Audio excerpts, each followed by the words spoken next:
Hai Smart Traders, investor, kembali lagi bersama saya Kadek Mertayasa di channel IYUK Nabung Saham.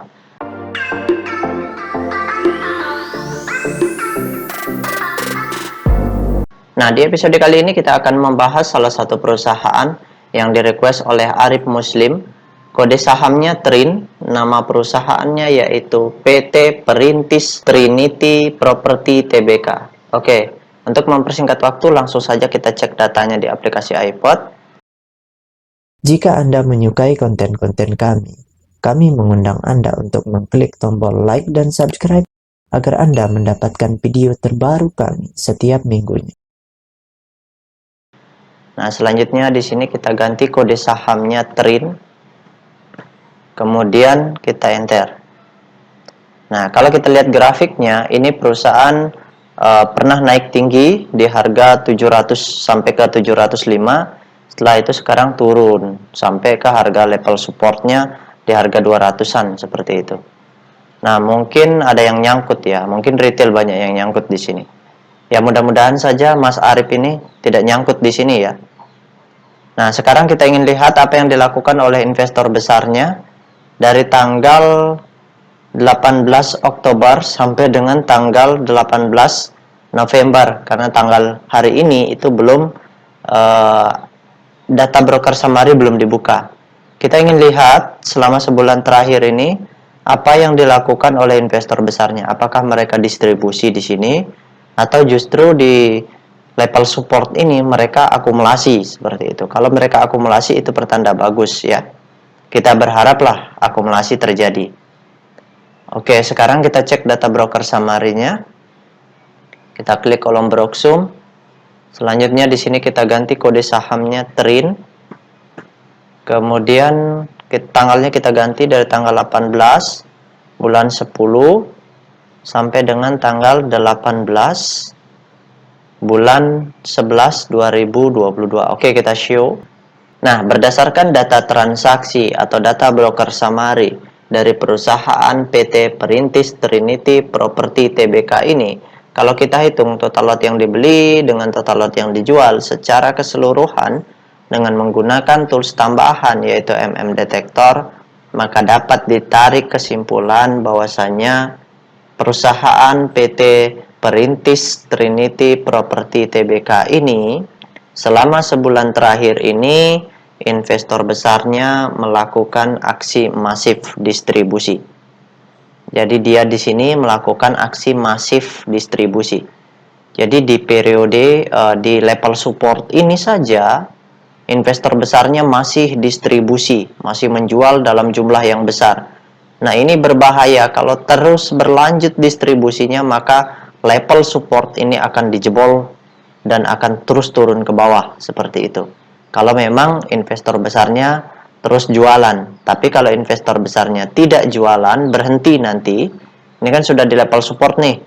Kalau dia berhenti jualan, kemudian merubah akumulasi, maka ada potensi dia naik kembali. Walaupun setelah akumulasi bisa jadi dia turunkan dulu baru naik seperti itu.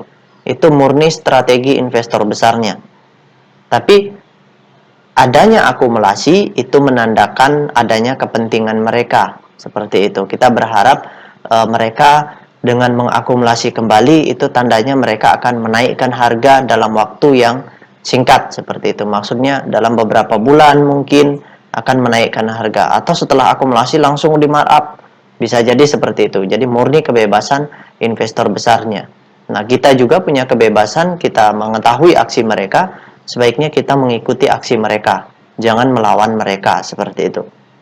Nah, sekarang kita tutup data transaksinya. Nah, berikutnya bagi rekan-rekan investor, jika ada yang ingin ditanyakan atau ada yang ingin di-request, silahkan komen di kolom komentar. Untuk yang ingin bergabung di grup channel Telegram kami, silahkan klik linknya ada di kolom deskripsi. Nah, selanjutnya kita cek data peta kepemilikannya. Berdasarkan hasil riset yang Pak Guru lakukan dengan mengumpulkan data-data dari SRO Bursa Efek Indonesia dan data-data dari sebagian sekuritas, maka dapat ditarik kesimpulan bahwasanya perusahaan PT Perintis Trinity Property Tbk ini 92% sahamnya telah dicetak dalam bentuk scriptless. Nah, dari 92% saham yang beredar di publik, kepemilikan investor besarnya di sini kategorinya sangat besar, yaitu 80,7%. Nah, yang memiliki porsi 80,7% ini adalah PT Kunci Daud dan PT Intan Investama. Jadi ada dua perusahaan institusi yang punya sahamnya di perusahaan ini dalam jumlah besar, di atas 5%. Kemudian kepemilikan investor semi retailnya di perusahaan ini sebesar 9,1%, sedangkan kepemilikan investor retailnya sebesar 10,2%. Jadi investor retailnya masih kategori kecil di sini. Itu hal yang bagus ya. Nah, kemudian harga rata-rata distribusi dari investor besarnya selama sebulan terakhir itu di harga Rp365 per lembar.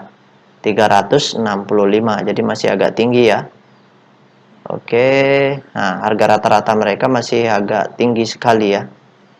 365, 65 mana 65. Nah, di kisaran ini. Jadi harga rata-rata beli investor besarnya itu berkisaran di harga Rp365 per lembar. Jadi yang beli di sini ya.